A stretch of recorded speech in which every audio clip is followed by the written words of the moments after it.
चैतन्य लोक the world of consciousness में आप सबका हार्दिक अभिनंदन है। श्रीमद् भगवद गीता दूसरा अध्याय सांख्य योग। अथ द्वितीयो अध्याय। संजय उवाच तम तथा कृपयाविष्टम अश्रुपूर्णाकुलेक्षणं विसीदन्तमिदं वाक्यमुवाच मधुसूदन।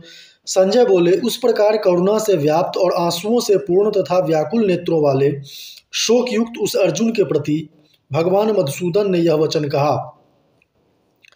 श्री भगवान उवाच कुतस्त्वाकस्मलमिदं विस्मय समुपस्थितम् अनार्यजुष्टं स्वर्गं कीर्तिकरम् अर्जुन क्लेब्यम् अस्मगमः पार्थ नेतत्तयुपपद्यते क्षुद्रम हृदय दौर्बल्यम त्यक्तोत्तिष्ठ परंतप। श्री भगवान बोले, हे अर्जुन, तुझे इस असमय में यह मोह किस हेतु से प्राप्त हुआ? क्योंकि न तो यह श्रेष्ठ पुरुषों द्वारा आचरित है, न स्वर्ग को देने वाला है और न कीर्ति को ही करने वाला ही है। इसलिए हे अर्जुन, नपुंसकता को मत प्राप्त हो, तुझमें यह उचित नहीं जान पड़ती। हे परंतप, हृदय की तुच्छ दुर्बलता को त्याग कर युद्ध के लिए खड़ा हो जा। अर्जुन उवाच कथं भीष्ममहं संख्ये द्रोणं च मधुसूदन शुभितर्तियोत्सामि पूजारावरिसूदन। अर्जुन बोले, हे मधुसूदन, मैं रणभूमि में किस प्रकार बाणों से भीष्म पितामह और द्रोणाचार्य के विरुद्ध लड़ूंगा, क्योंकि हे हरिसूदन, वे दोनों ही पूजनीय हैं। गुरुन् हत्वा हि महानुभावा श्रेयो भोक्तुं भैक्षमपि लोके हत्वार्थकामस्तु गुरूनिहैव भुजीय भोगान् रुधिरप्रदिग्धान्। इसलिए इन महानुभाव गुरुजनों को न मारकर मैं इस लोक में भिक्षा का अन्न भी खाना कल्याणकारक समझता हूँ, क्योंकि गुरुजनों को मारकर ही इस लोक में रुधिर से सने हुए अर्थ और कामरूप भोगों को ही तो भोगूंगा। न च्वैत विद्ध कतरन्नो गरियो यद्वा जयम यदि वानो जयेयु यानेव हत्वा न जिजीविषाम अस्तेव स्थिता प्रमुखे धार्तराष्ट्रा। हम यह भी नहीं जानते कि हमारे लिए युद्ध करना और ना करना इन दोनों में कौन सा श्रेष्ठ है, अथवा यह भी नहीं जानते कि उन्हें हम जीतेंगे या हमको वे जीतेंगे, और जिनको मारकर हम जीना भी नहीं चाहते, वे ही हमारे आत्मीय धृतराष्ट्र के पुत्र हमारे मुकाबले में खड़े हैं। कापर्ण दोषोपहत स्वभाव पृच्छामि त्वां धर्म सम्मूढ़ चेता यच्छेयः स्यान्निश्चितं ब्रूहि तन्मे शिष्यस्तेऽहं साधि मां त्वां प्रपन्नम्। इसलिए कायरता रूप दोष से उपहित हुए स्वभाव वाला तथा धर्म के विषय में मोहित चित्त हुआ मैं आपसे पूछता हूँ कि जो साधन निश्चित कल्याणकारक हो वह मेरे लिए कहिए, क्योंकि मैं आपका शिष्य हूँ, इसलिए आपके शरण हुए मुझको शिक्षा दीजिए। न हि प्रपश्यामि ममापनुद्दा दच्छोकमुशोषणमिन्द्रियाणाम् अवाप्य भूमावसपत्नमृद्धं राज्यं सुराणामपि चापि पत्यम्। क्योंकि भूमि में निष्कंटक धन धान्य संपन्न राज्य को और देवताओं के स्वामी पने को प्राप्त होकर भी मैं उस उपाय को नहीं देखता हूँ जो मेरी इंद्रियों को सुखाने वाले शोक को दूर कर सके। संजय उवाच एवमुक्त्वा हृषीकेशं गुडाकेशः परन्तप न योत्स्य इति गोविंद मुक्त्वा तूष्णीं बभूवः। संजय बोले, हे राजन, निद्रा को जीतने वाले अर्जुन अंतर्यामी श्री कृष्ण महाराज के प्रति इस प्रकार कहकर फिर श्री गोविंद भगवान से युद्ध नहीं करूँगा यह स्पष्ट कहकर चुप हो गए।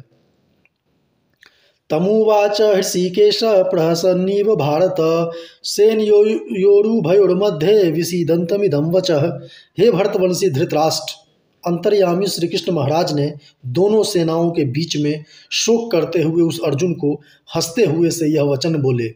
श्री भगवान उवाच अशोच्यानन् शोचस्त्वं प्रज्ञावादांश्च भाससे गतासूंश्च नानु शोचन्ति पंडितः। श्री भगवान बोले, हे अर्जुन, तू न शोक करने योग्य मनुष्यों के लिए शोक करता है और पंडितों के जैसे वचनों को कहता है, परंतु जिनके प्राण चले गए हैं उनके लिए और जिनके प्राण नहीं गए हैं उनके लिए भी पंडित जन शोक नहीं करते। न त्वेवाहम जातु न सम न त्वं नेम जनाधिपा न चैव न भविष्याम सर्वे वयम तः परम। न तो ऐसा ही है कि मैं किसी काल में नहीं था, तू नहीं था, अथवा ये राजा लोग नहीं थे, और न ऐसा ही है कि इससे आगे हम सब नहीं रहेंगे। देहिनो यस्मिन् यथा देहे कौमारम यौवनम जरा तथा देहांतर प्राप्ति स्त्रीधीरस्तत्र न मुह्यति। जैसे जीवात्मा की इस देह में बालकपन, जवानी और वृद्धावस्था होती है, वैसे ही अन्य शरीर की प्राप्ति होती है। उस विषय में धीर पुरुष मोहित नहीं होता। मात्रा अस्पृशास्तु कौन्तेय शीतोषण सुख दुःखदा आगम पायनो नित्यास्तांस्तिच्छस्व भारत।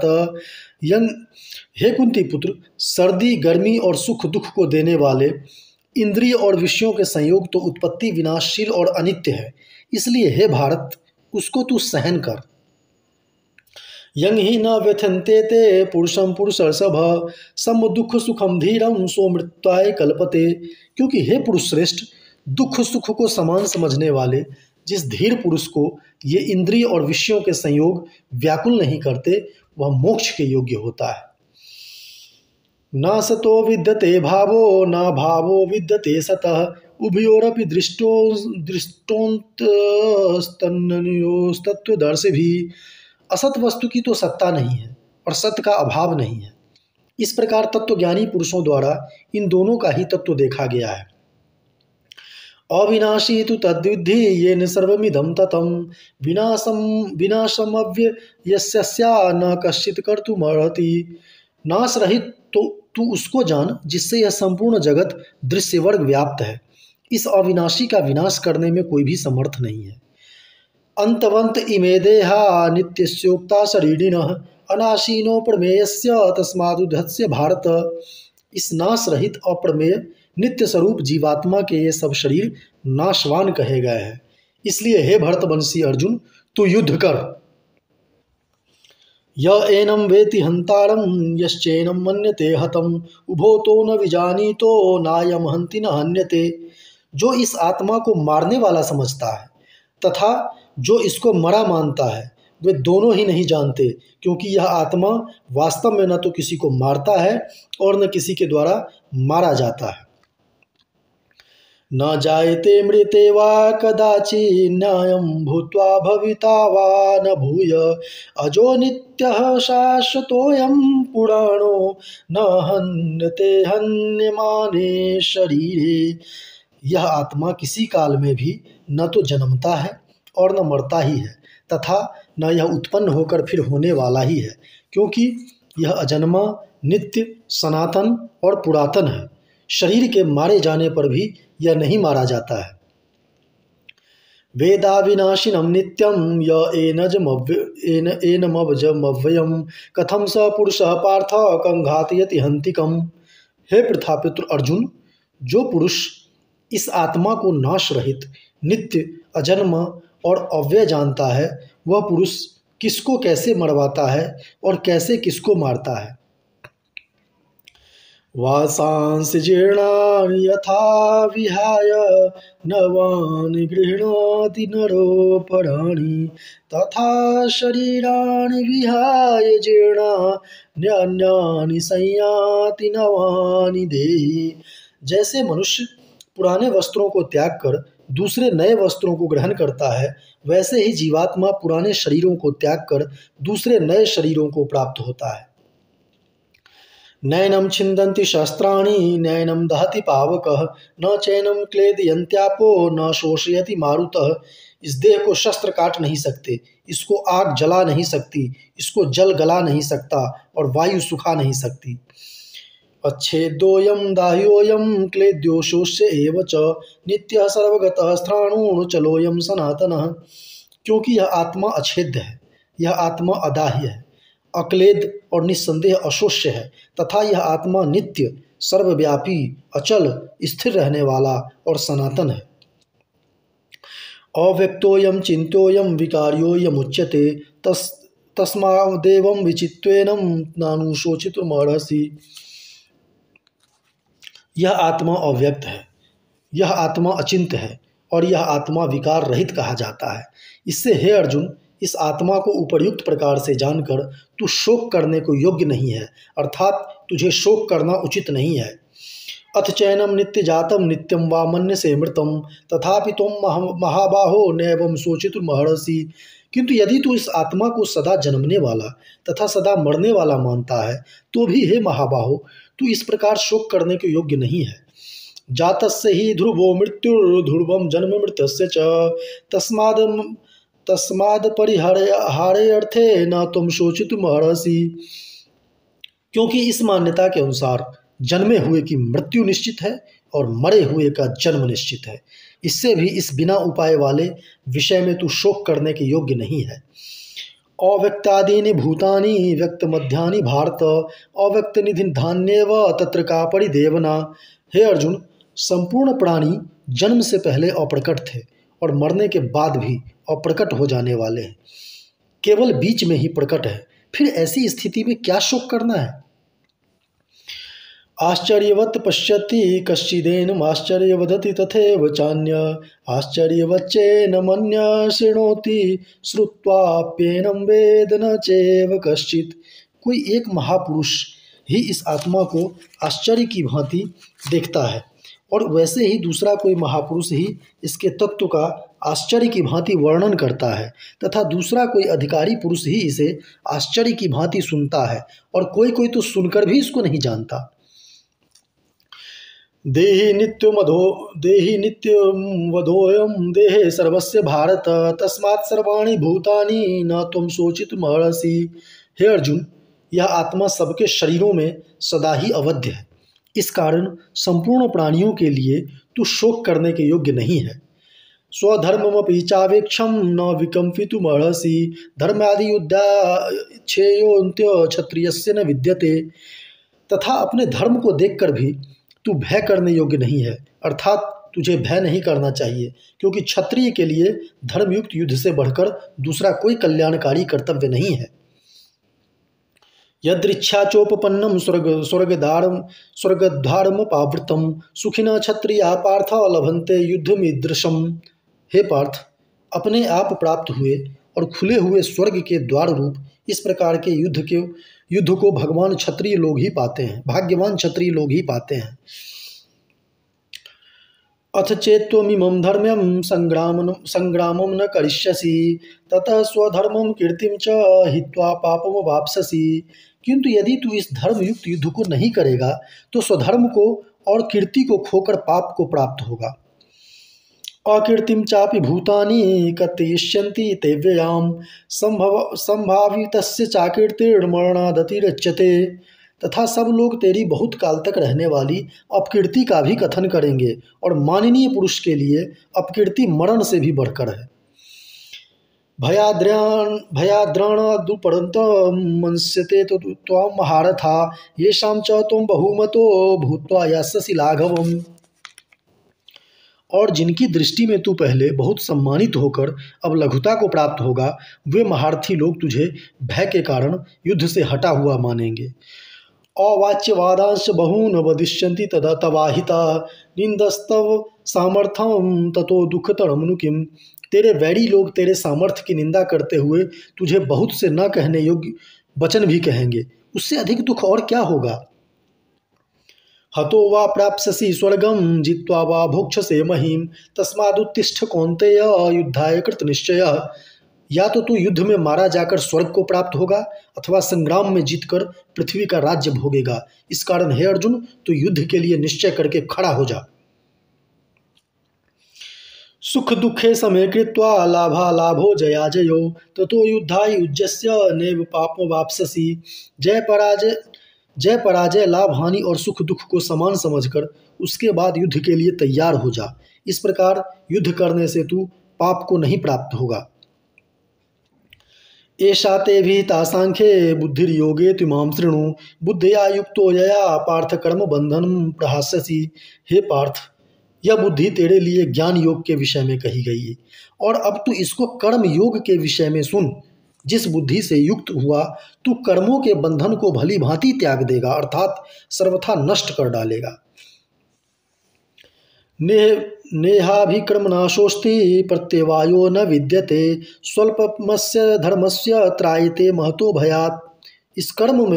इस कर्म योग में आरंभ का अर्थात बीज का नाश नहीं है और उल्टा फल रूप दोष भी नहीं है, बल्कि इस कर्म योग रूप धर्म का थोड़ा सा भी साधन जन्म मृत्यु रूप महान भय से रक्षा कर लेता है। व्यवसायात्मिका बुद्धिर के हे कुरुनंदन बहुशाखा हिनंताश्च बुद्धयो व्यवसायिनाम। हे अर्जुन, इस कर्म योग में निश्चयात्मिका बुद्धि एक ही होती है, किंतु अस्थिर विचार वाले विवेकहीन सकाम मनुष्यों की बुद्धियां निश्चय ही बहुत भेदों वाली और अनंत होती हैं। यामिमां पुष्पितां वाचं प्रवदन्ते विपश्चितः वेदवादर्थः पार्थ नान्यदस्तीति वादिनः कामात्मानः स्वर्गपरा जन्म कर्म फलप्रदां क्रिया विशेष बहुलां भोगेश्वर गतिं प्रतिं भोगेश्वरे प्रसक्तानां तया प्रहित चेतसां व्यवसात्मिका बुद्धि समाधो न विधीयते। हे अर्जुन, जो भोगों में तन्मय हो रहे हैं, जो कर्म फल के प्रशंसक वेद वाक्यों में ही प्रीति रखते हैं, जिनकी बुद्धि में स्वर्ग ही परम प्राप्य वस्तु है और जो स्वर्ग से बढ़कर दूसरी कोई वस्तु ही नहीं है, ऐसा कहने वाले हैं, वे अविवेकी जन इस प्रकार की जिस पुष्पित अर्थात दिखाऊ शोभायुक्त वाणी को कहा करते हैं, जो कि जन्म रूप कर्म फल देने वाली और भोग तथा ऐश्वर्य की प्राप्ति के लिए नाना प्रकार की बहुत सी क्रियाओं का वर्णन करने वाली है, उस वाणी द्वारा जिनका चित्त हर लिया गया है, जो भोग और ऐश्वर्य में अत्यंत आसक्त हैं, उन पुरुषों की परमात्मा में निश्चयात्मिका बुद्धि नहीं होती। त्रैगुण विषया वेदा निस्त्रैगुणियो भवार्जुन निर्द्वंदो नित्य सत्वस्थो निर्योग क्षेम आत्मवान। हे अर्जुन, वेद उपर्युक्त प्रकार से तीनों गुणों के कार्य रूप समस्त भोगों और उनके साधनों का प्रतिपादन करने वाले हैं, इसलिए तू उन भोगों और उनके साधनों में आसक्तिहीन हर्ष शोकादि द्वंद्वों से रहित नित्य वस्तु परमात्मा में स्थित योग क्षेम को न चाहने वाला और स्वाधीन अंतःकरण वाला हो। यावानर्थ उद्पाने सर्वतः संप्लुतोदके तावान सर्वेषु वेदेषु ब्राह्मणस्य विजानतः। सब ओर से परिपूर्ण जलाशय के प्राप्त हो जाने पर छोटे जलाशय में मनुष्य का जितना प्रयोजन रहता है, ब्रह्म को तत्व से जानने वाले ब्राह्मण का समस्त वेदों में उतना ही प्रयोजन रह जाता है। कर्मणे विधिकारस्ते माँ फलेषु कदाचन माँ कर्म फल हेतुर्भूमा ते संगुस्तु कर्मणि। तेरा कर्म करने में ही अधिकार है, उनके फलों में कभी नहीं, इसलिए तू कर्मों के फल का हेतु मत हो तथा तेरी कर्म न करने में भी आसक्ति ना हो। योगस्थ कुरु कर्माणि संग त्यक्त्वा धनंजय सिद्धे सिद्धो समो भूत्वा समत्वम योग उच्यते। हे धनंजय, तू आसक्ति को त्याग कर तथा सिद्धि और असिद्धि में समान बुद्धि वाला होकर योग में स्थित हुआ कर्तव्य कर्मों को कर, समत्व भाव ही योग कहलाता है। दूरेण हेवढ़ कर्म बुद्धि योगा धनंजय बुद्धो शरणं मनविच्छ कृपणः फल हेतवः। इस समत्व रूप बुद्धि योग से सकाम कर्म अत्यंत ही निम्न श्रेणी का है, इसलिए हे धनंजय, तू समबुद्धि में ही रक्षा का उपाय ढूंढ, अर्थात बुद्धि योग का ही आश्रय ग्रहण कर, क्योंकि फल के हेतु बनने वाले अत्यंत दीन हैं। बुद्धि युक्तो जहाति उभे सुकृत दुष्कृते तस्मादो गाय युजस्व योग कर्मसु कौशलम। समबुद्धि युक्त पुरुष पुण्य और पाप दोनों को इसी लोक में त्याग देता है, अर्थात उनसे मुक्त हो जाता है। इससे तू समत्व रूप योग में लग जा। यह समत्व रूप योग ही कर्मों में कुशलता है, अर्थात कर्म बंधन से छूटने का उपाय है। कर्मजं बुद्धि युक्ता ही फलम त्यक्त्वा मनीषिणः जन्म बंध विनिर्मुक्ता पदम गच्छन्ते नामयम्। क्योंकि समबुद्धि से युक्त ज्ञानी जन कर्मों से उत्पन्न होने वाले फल को त्याग कर जन्म रूप बंधन से मुक्त हो निर्विकार परम पद को प्राप्त हो जाते हैं। यदा ते मोह कलीलम बुद्धिर्व्यतिरश्यति तथा गंतासि निर्वेदम श्रोतव्यस्य श्रुतस्य च। जिस काल में तेरी बुद्धि मोह रूप दलदल को भली भांति पार कर जाएगी, उस समय तू सुने हुए और सुनने में आने वाले इस लोक और परलोक संबंधी सभी भोगों से वैराग्य को प्राप्त हो जाएगा। श्रुति विप्रतिपन्ना ते यदा स्थास्यति निश्चला समाधावचला बुद्धिस्तदा योगमवाप्स्यसि।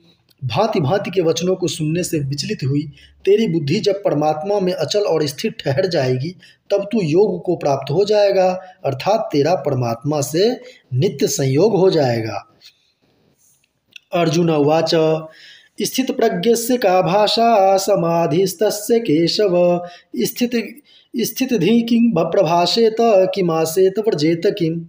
अर्जुन बोले, हे केशव, समाधि में स्थित परमात्मा को प्राप्त हुए स्थिर बुद्धि पुरुष का क्या लक्षण है?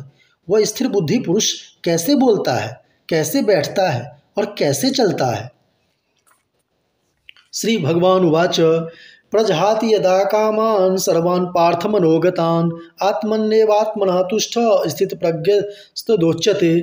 श्री भगवान बोले, हे अर्जुन, जिस काल में यह पुरुष मन में स्थित संपूर्ण कामनाओं को भली भांति त्याग देता है और आत्मा से आत्मा में ही संतुष्ट रहता है, उस काल में वह स्थित प्रज्ञ कहा जाता है।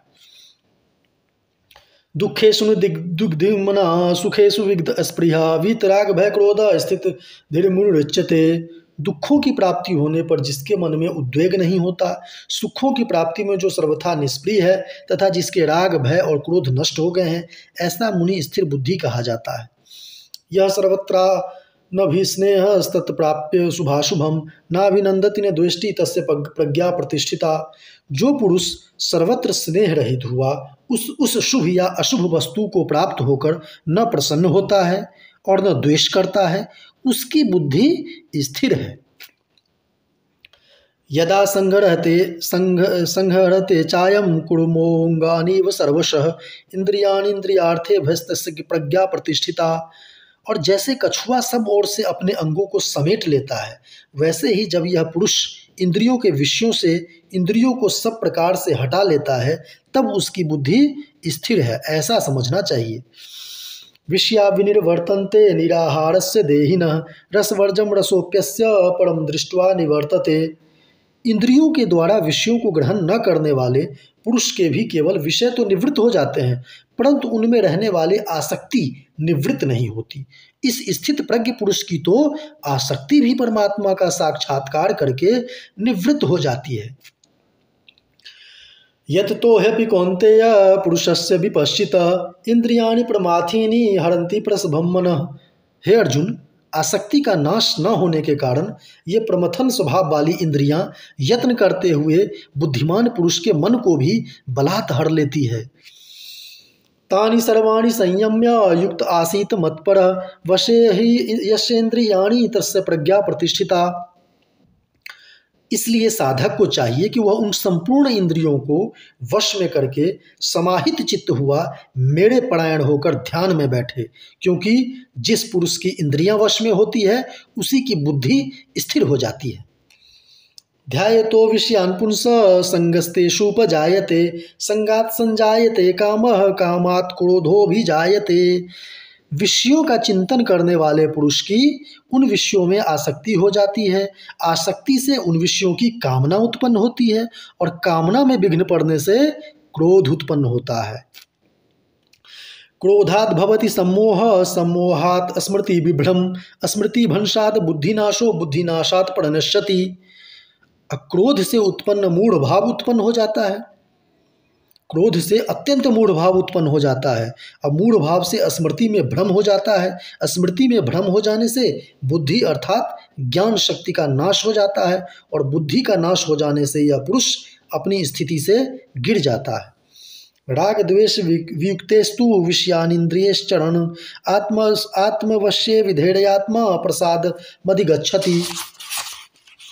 परंतु अपने अधीन किए हुए अंतःकरण वाला साधक अपने वश में की हुई राग द्वेष से रहित इंद्रियों द्वारा विषयों में विचरण करता हुआ अंतःकरण की प्रसन्नता को प्राप्त होता है।